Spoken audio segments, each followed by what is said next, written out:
two words about Saint-Julien. You all know that Saint-Julien, that's the heart of the Médoc area, because we are between, that's very simple, it's because we are between Margaux and Pauillac and Saint-Estèphe, the four main appellations of the Médoc area. That's a small appellation at the end, because we've got only 910 hectares. If you compare with Margaux, that's 1,500 hectares. And if you compare with Pauillac and Saint-Estèphe, that's 1,200, 250 hectares. So that's a small appellation, and that's an appellation which is very concentrated, just because today you've got only 19 producers in Saint-Julien. If you look at the other appellations, there are around, in Pauillac there are 35, but they've got a cooperative, so there are a bit more with the cooperative. And in Saint-Estèphe and in Margaux, there are more around 60 to 75 producers. So in Saint-Julien we are only 19 producers. And if you take only the 1855 classification, they will represent more than 85% of the appellation. So the 11 classified growths that we have in the appellation will represent 85%. If you add Gloria, you've got 90% of the appellation. And if you add Glana, so both are not classified, you've got 97.5% of the appellation. So that's really, really concentrated. If you look at the appellation, in fact, you've got two places. So you just arrived from Bordeaux, I presume. So when you arrived, you start with Beychevelle and with Branaire Ducru. And so we are on the Beychevelle plateau. And after, when you go to Liliane Place, to Langoa and Neuville-Barthon, we start the plateau of Saint-Julien. So we've got two plateaux, but these two plateaux, in fact, are only one, meaning that there is nothing between both plateaux. And we've got two villages, the village of Beychevelle and the village of Saint-Julien, but there is nothing between both villages. You always have vineyard. So that's why we often say that Saint-Julien is a bit like a little village in Burgundy, because that's only one part with the two plateaux. Erwan will explain for Beychevelle where are their plots. Our plots are all on the Beychevelle plateau. I'm sure you all know that we are close to the estuary, and then thanks to the estuary, we've got different conditions depending if we are close to the estuary or more in the land. And I will give you two different things that explain that. For example, for Branaire Ducru, we've got plots in front of the Château, just there in front of Beychevelle. And we've got plots more in the land, and more in the land, that's 3-4 kilometers, just to explain the difference between, and in terms of weather, between these different plots. We've got on average almost 2 degrees of difference, 2 Celsius degrees of difference between the ones that are close to the estuary and the ones that are more in the land. And we've got more rain, more in the land than close to the estuary. So that's also the reason why you will see in all the chateaux that you will visit that we want to have more and more vats in order to be able to really harvest plot by plot with the different places that we all have in our vineyards. All the wineries in Saint-Julien, we've got plots a bit everywhere in the appellation, and so as you can imagine, that's different conditions a bit everywhere. And just to finish on one aspect, so that's a small appellation, but we know that in total we've got a bit more than 15 different terroirs within the appellation, and meaning that we've got, for sure, we've got a lot of Cabernet Sauvignon, and the reason why we've got a lot of Cabernet Sauvignon in Saint-Julien is because we've got a lot of gravels, and I'm not sure that's always what the wine lover think, but that's in Saint-Julien that you've got the highest percentage of Cabernet Sauvignon in Médoc.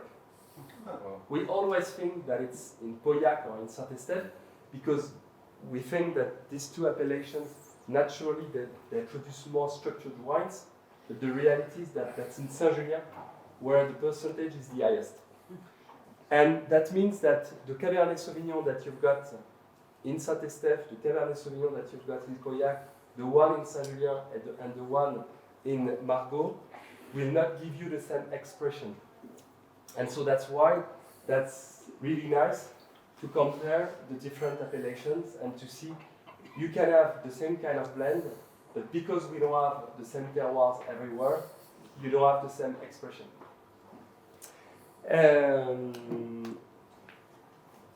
We must keep the timing, so perhaps I will leave Erwan to speak shortly about Beychevelle, and I will speak shortly about Branaire Ducru, and we will test the 4 wines to keep the timing, and if you have questions, don't hesitate. Thank you, Francois-Xavier. Thank you for coming. It's a real pleasure to speak about Saint-Julien, to speak about Beychevelle, of course. Interesting when you focus on Saint-Julien because it's a very tiny appellation, but you have a panel and plenty of terroir. And the magic of terroir is to pick up the singularity and to blend it for the wine. In Beychevelle, it's a big estate. It's 90 hectares, and it's a forced growth. About the terroir, the earth of Beychevelle is on the big plateau that you have in front of Ducru Beaucaillou. When you watch this big plateau, it's 70% of the Beychevelle vineyard. The particularity of this plateau, as Francois-Xavier explained, is the proximity with the river. This proximity with the river brings some very cool temperature to avoid any frost during spring. And in this period, during the harvest time, we can have some very slow process for the maturity to keep the natural freshness and fruitness from the different varieties, particularly for the Merlot. You have a high proportion of Cabernet Sauvignon in Saint-Julien, but the particularity of Beychevelle is for some vintage to have a high proportion of Merlot. Sometime, not for this 16 today, but for example for the 18, 51%.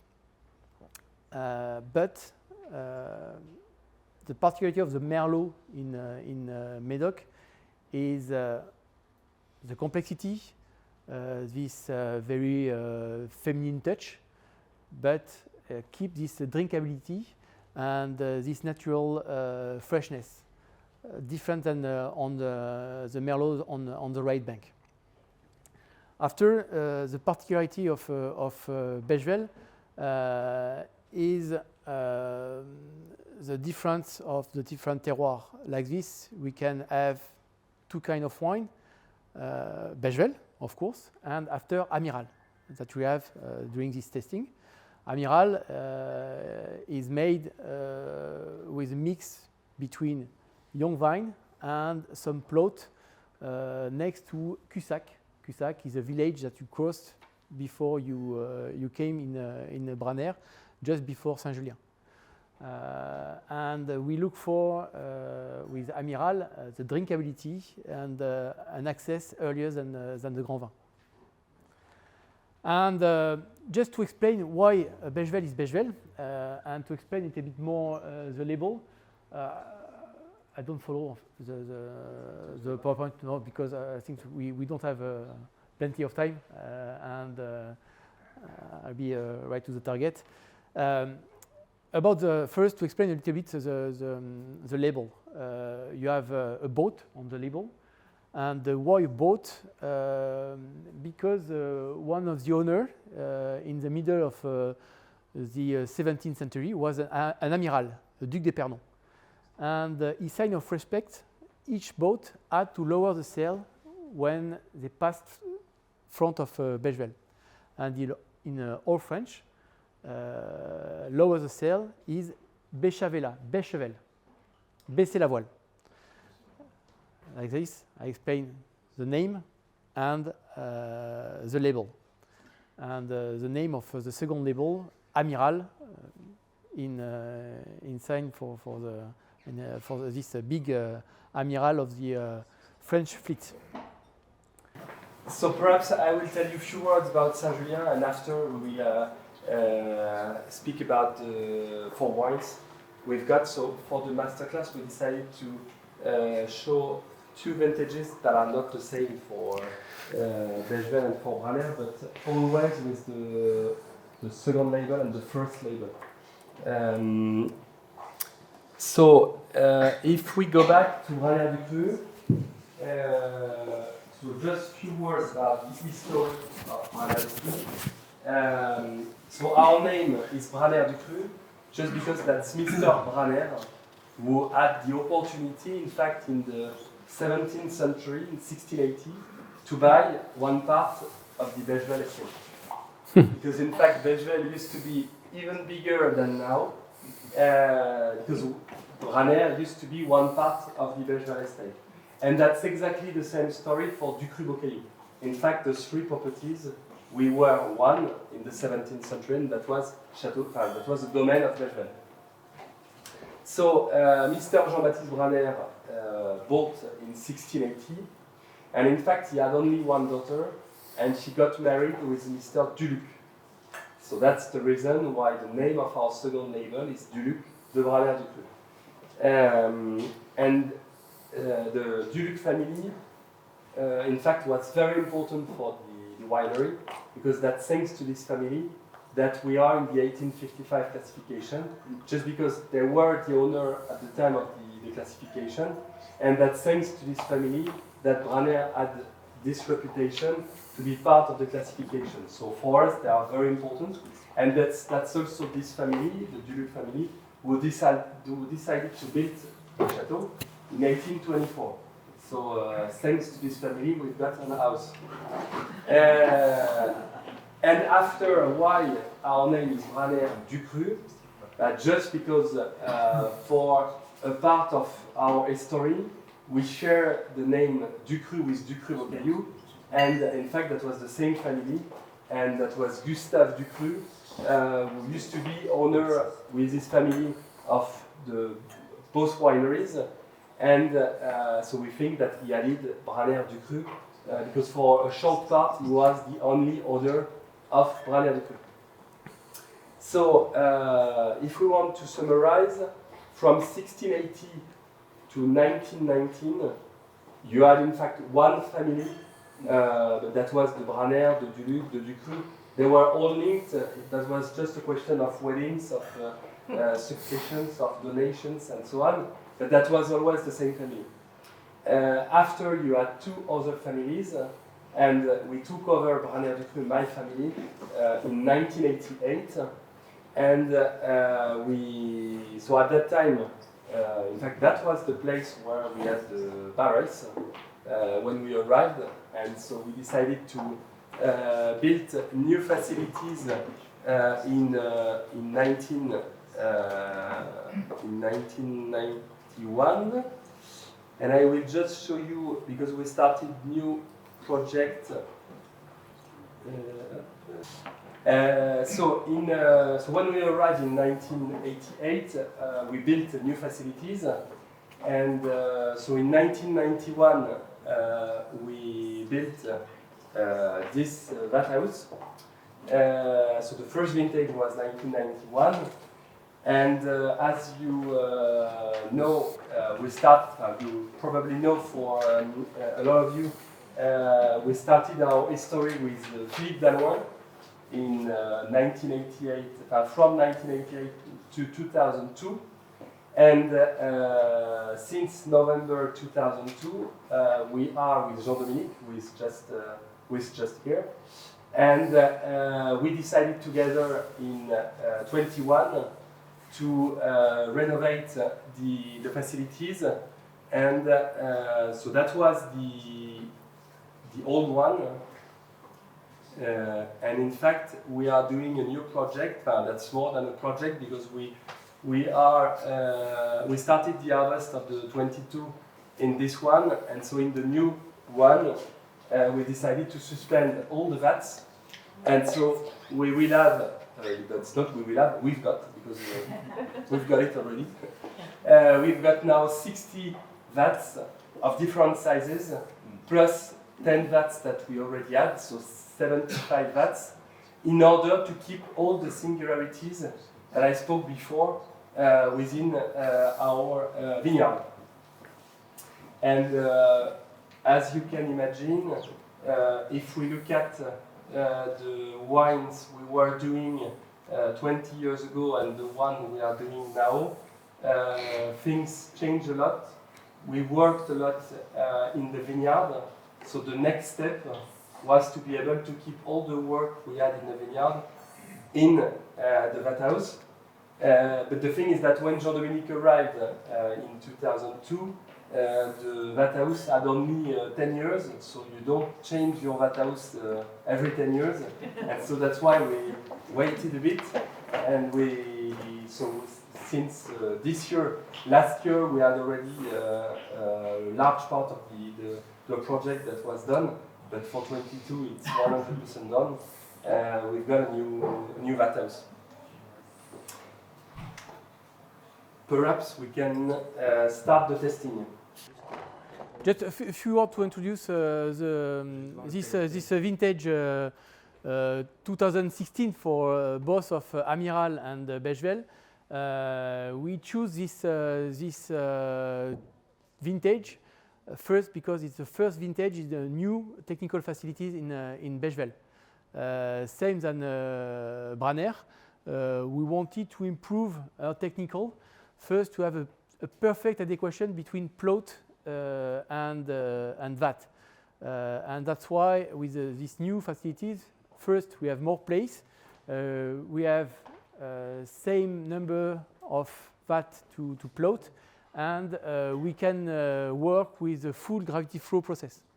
And this technique is perfect first to extract perfectly all the primary aromas and to have a drinkability earlier than before.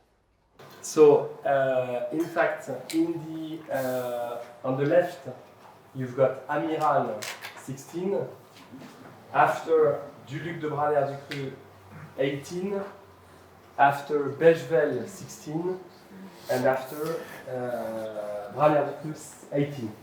And for the first wine, Amiral, you have the variety breakdown. 58 Cabernet Sauvignon, 36 Merlot, 6 Cabernet Franc. It's an usual blending for Amiral. And about the aging, we age the wine 14 months with 40% new oak. We had a very late harvest for this vintage.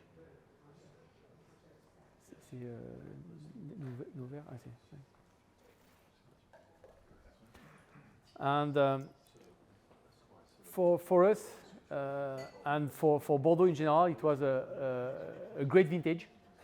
This kind of vintage to have a view of the terroir expression. You can test the real estate identity. It's a young wine, vine. It's the average for Amiral. It's 25 years old. But after you have some old vine because we have some plot next to Cussac, and the average is more 40-45, and the mix of the vine for Amiral is around 30-32. But after, of course, the base is with the young vine, but vintage by vintage, of course, the number of young vine change. And that's why we don't focus only on the young vine. The target to blend Amiral, of course, with the benchmarks that we have in Bordeaux and in the world in general, we want to do the best to show a very great second label. And it's not the trash of after the Beychevelle blending. We want to have this very accessible wine, this first step before the Grand Vin. When we decided to serve 16 and 18 with Philippe, we wanted first to show you the increase in terms of quality of the second label. Alors, that's clearly two great vintages for Bordeaux. 16 and 18 are, I don't know for Beychevelle, your point of view, but for us, 16 and 18 are clearly in our top 3, top 4 vintages ever. But the thing which is interesting for us is to show you that even if it's great vintages, you already have accessibility on these second labels. For a long time, and I would say the main strength of Bordeaux was the fact that we were saying, Bordeaux, you can keep the bottles forever, and you need to keep it in your cellar for 15 years, don't look at before 15 years, and so on. Or 20. Things change a bit, and particularly with the second labels, you need to imagine that the second labels for us are very important. First, because we are doing every year a certain amount of second labels, so we cannot say, I'm sure you all have your own businesses, and you cannot say with 20, 30, 40% of your activities every year, oh, I don't really care about this, so that's no more possible to do this.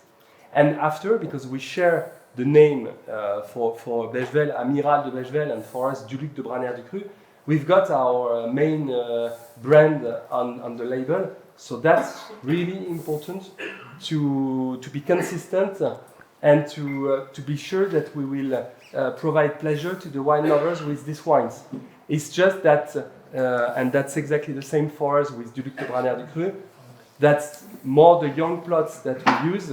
So you've got less complexity. You will not keep the bottles for 50, 60, 80 years. That's not the purpose. But the nice thing is that you've got better accessibility when it's young, and you have pleasure. And even if it's great vintages, you can already start to drink them and enjoy the bottles. And behind these two vintages, you have the proof that we didn't change totally the technical, but we improve it, and now we can show some big vintages earlier than before. Remember some 05, 09 big vintages. It was very difficult to really appreciate the potential and the complexity after 3 or 4 years. And now with 16, 18, you have this capacity, possibility to enjoy the wine. Of course, not the full potential, but you can have a view of the real complexity and pleasure. Would you say the same is true for your first wines? Because that's what we talked about an hour ago. Really, it was exactly like you said, 20 years ago, you just store them away. But even with the first wines we see, how do you do that? I mean, is this done in the cellar? Is it done, like you said, for the second wine, by selection? How did you create that easier accessibility to those wines, even on the first growth level? Alors, that's completely right that you've got better accessibility on the first label for all the wines. We are always not surprised, but by the fact that we had, just before this afternoon, we had Neil Martin and he came for the 20. And honestly, when you start to drink the 20, that's not a big problem to drink the 20. If you've got only this bottle for tonight, you will have pleasure with 20. Yeah. And we just bottled the 20. There are many factors for that. All the work we are doing in the vineyard since 15, 20, 25 years. The fact that now we've got more selection, clearly, that's one of the big effects. We've got more selection when we are doing the blends. In the past, when we arrived in 1988, that was 100% Branaire Ducru. There are no questions. Yeah. They had the harvest, and I'm even not sure that they were really doing some wines that they sold to the negotiations for another brand. They were keeping everything, and they were just blending. Today, we've got a blend for Branaire Ducru, and that's the same for Beychevelle. We've got a blend for Duluc de Branaire Ducru, and we've got one part that we will not use even for Duluc.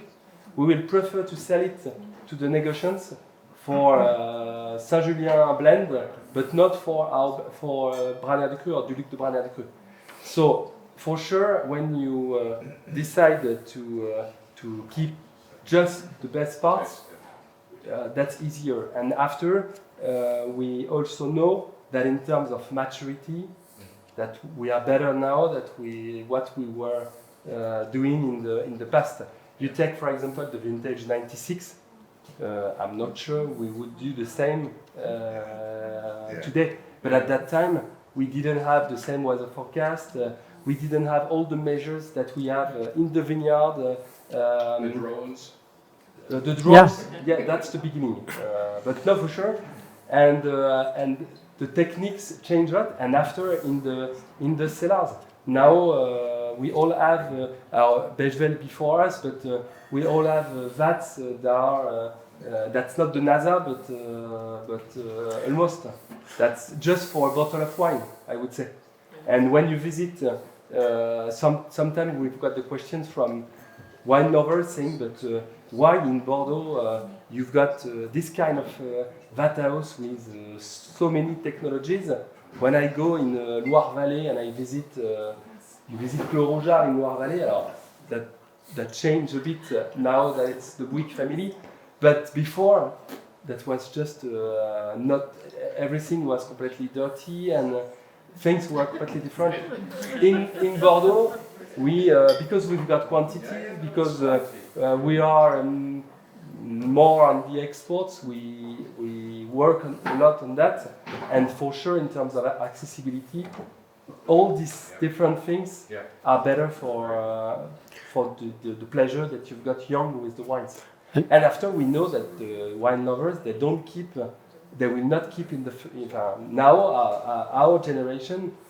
A lot of friends, they don't want to keep for 20 years the bottles. They want to have wines that are ready to drink. But be careful. We didn't adapt the technical to sell some wine available for the tasting earlier than before.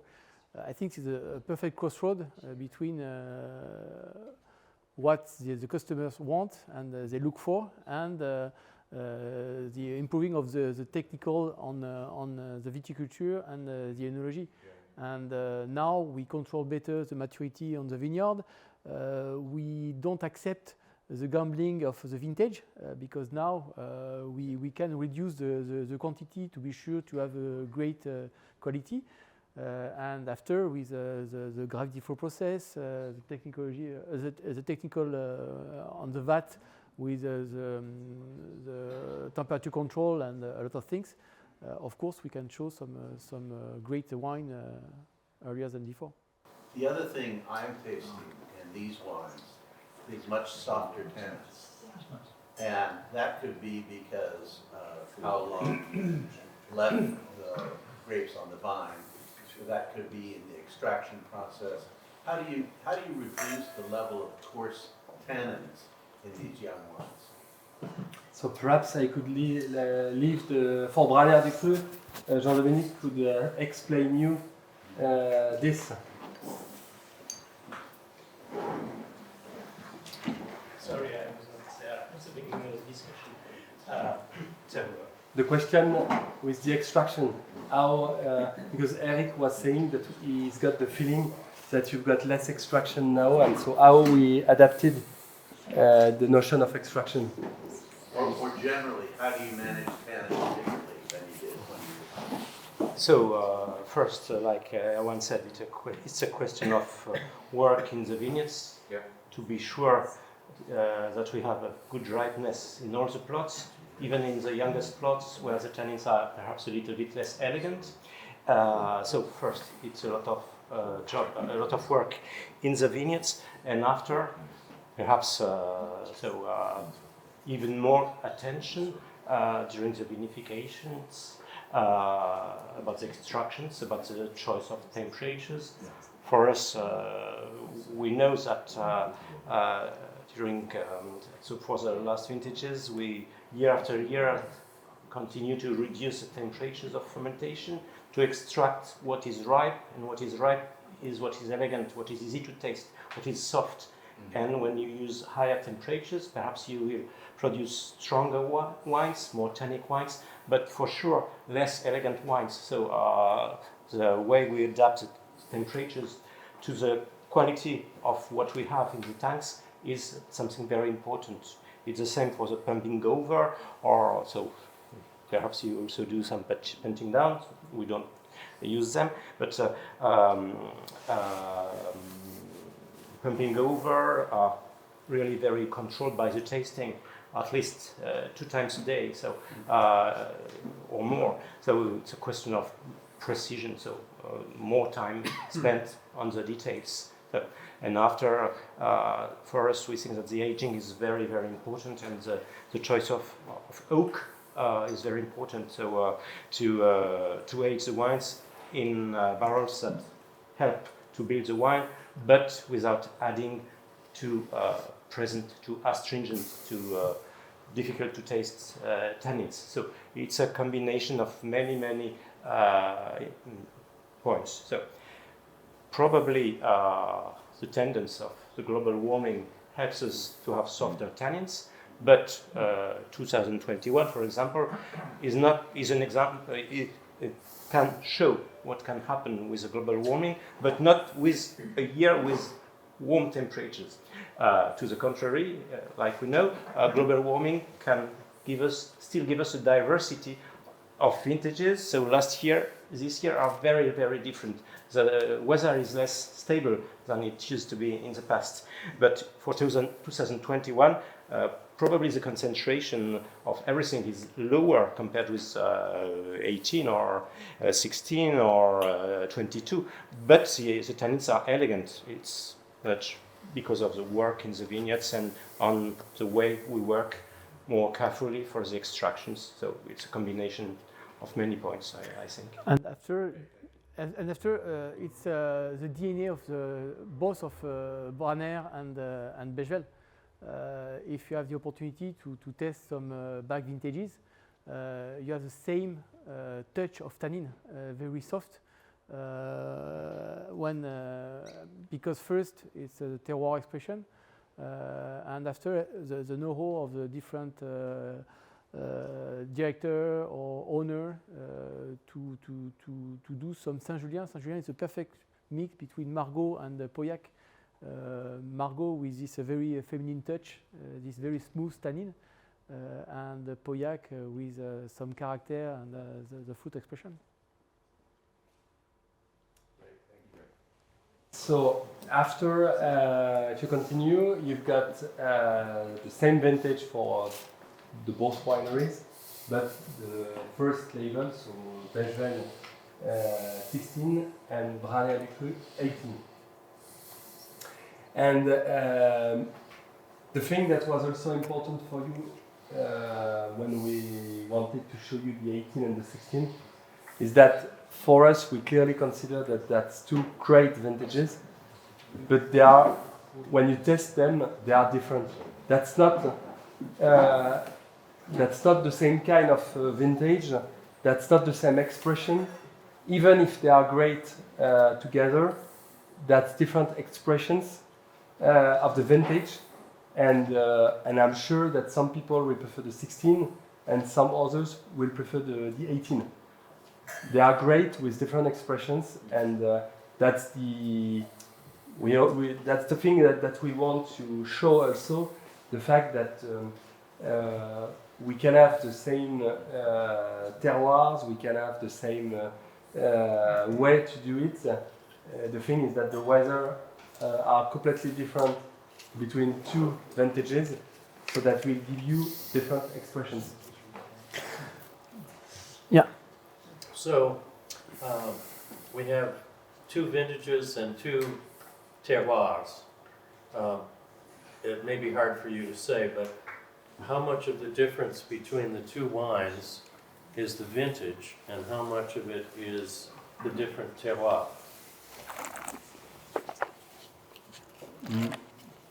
That's complicated. The answer, that would be easier with the same wine. Honestly, to make comparison, that's complicated, because we Two variants. even if we are close, and that's nice. You take the 11 classified growth in Saint-Julien, we are all very close. You will have 11 different wines, and that's, if we wanted to have the same wines, even with the same person, that would be complicated, because that's not the same that's not the same plots, so not the same terroirs for everybody. So that's complicated to answer this question. And after it's not only two things. It's not only vintage and terroir. You have the third one is the human touch, and I think it's the most important, because feelings can be if one day Philippe will vinify Branaire and Jean-Dominique Beychevelle, and after to compare both of them and to appreciate this difference. Another way of asking the same question is, could you each say something about how your own 2016 differs from your 2018? Yes, so we could. For us, 16. So we've got the 18 tonight. 16, I would say, is more classic. That's why that's interesting to compare both vintages. And after Jean-Dominique could tell you his visions about the two vintages. But for me, 16 is. We had a testing last week from 2009 to 2020, and honestly, we were saying together, 16 is just amazing for us. That's a very classic one, but with all the elements. But 18, even if it's completely different, even if it's another expression, is also really, really interesting. So that's why that's always complicated to compare the vintages. But what we know is that both vintages are, in terms of expressions, are very different. 18 is very accessible. 16 needs a bit more time. But at the end, we know that both vintages will be really nice, and that we will have a lot of pleasure with both vintages. Same in Beychevelle.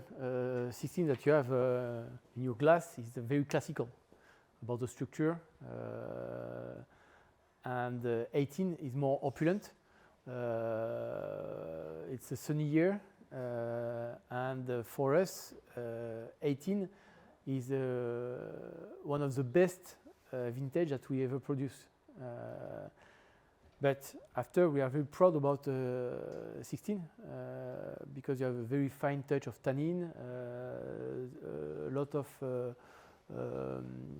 fresh fruit. You don't have any evolution. The wine is still very fresh and very elegant.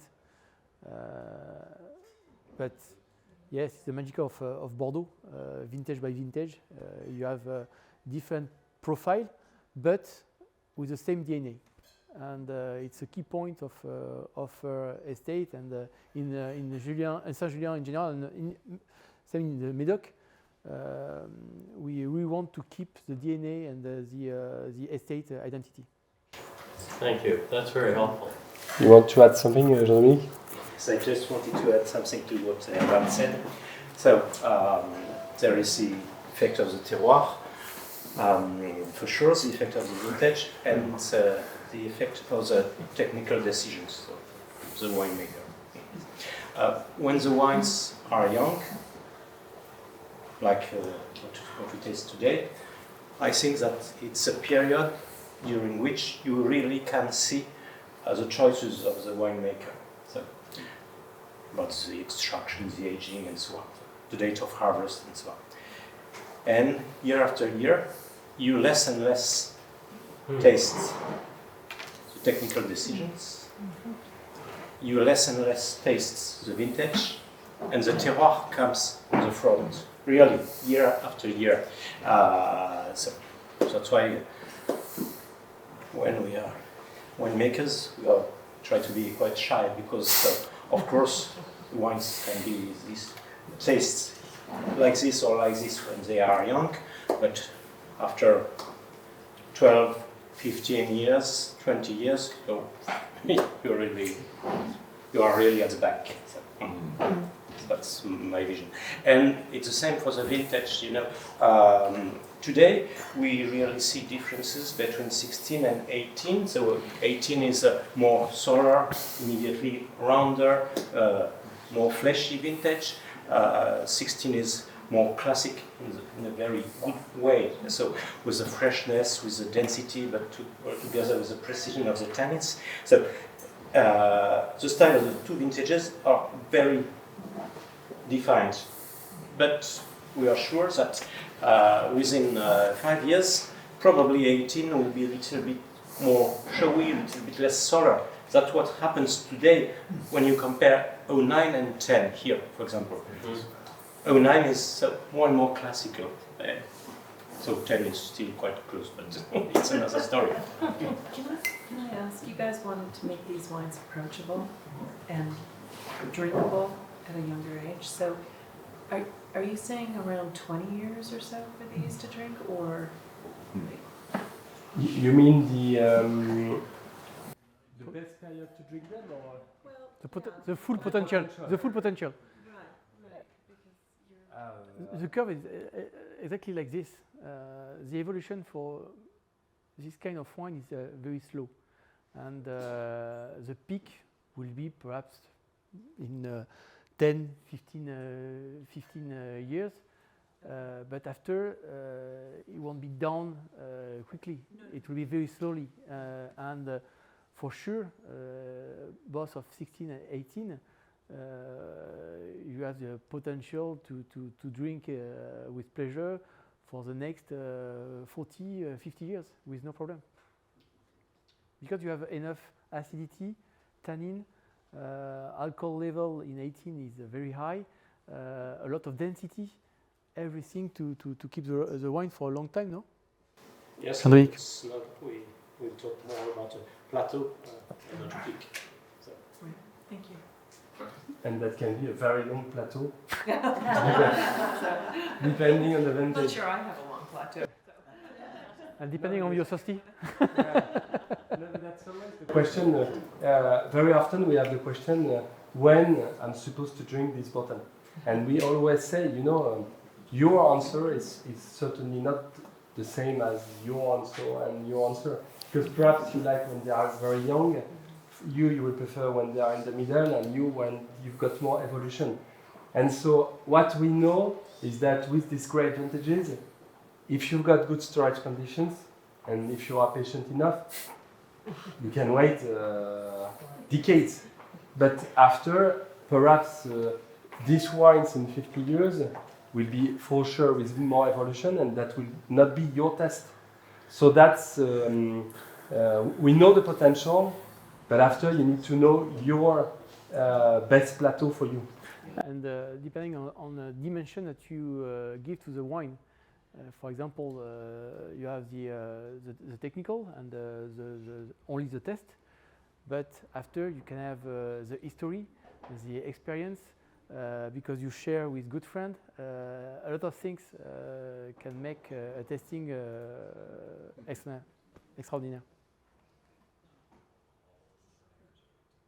Sometimes when we open some bottle, like for example in July, Beychevelle 1929, you test history, experience, technical, a lot of things, and we had a lot of pleasure.